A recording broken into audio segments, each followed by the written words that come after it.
napapansin sa iyong mga kapaligiran. Kay dumi na ng hangin, pati na ang mga ilog natin. Hindi na masama ang pag-unlad, at malayo-layo na rin ang ating narating.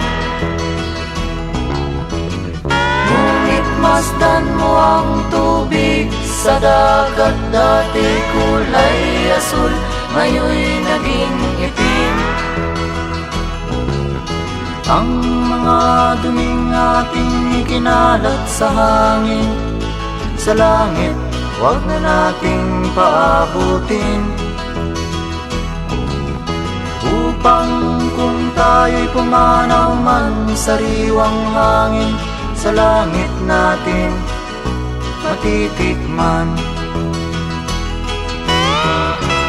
Mayroon lang akong hinihiling, sa aking pagpanaw sana ay tag-ulan.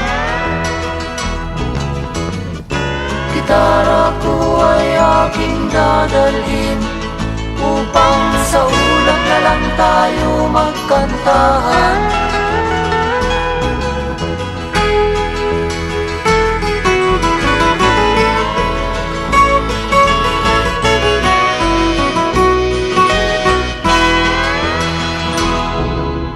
Ang mga batang ngayon lang isinilang, may hangin pa kayang matitikman? May mga puno pa kaya silang aakyatin? May mga ilog pa kayang lalanguyan?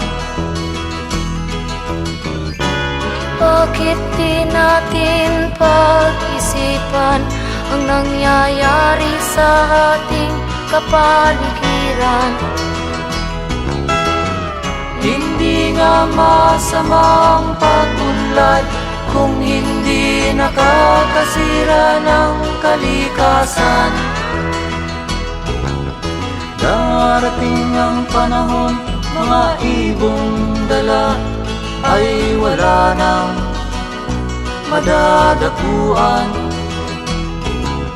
Masdan mo ang mga punong dati ay kay tatag, ngayon'y namamatay dahil sa ating kalokohan.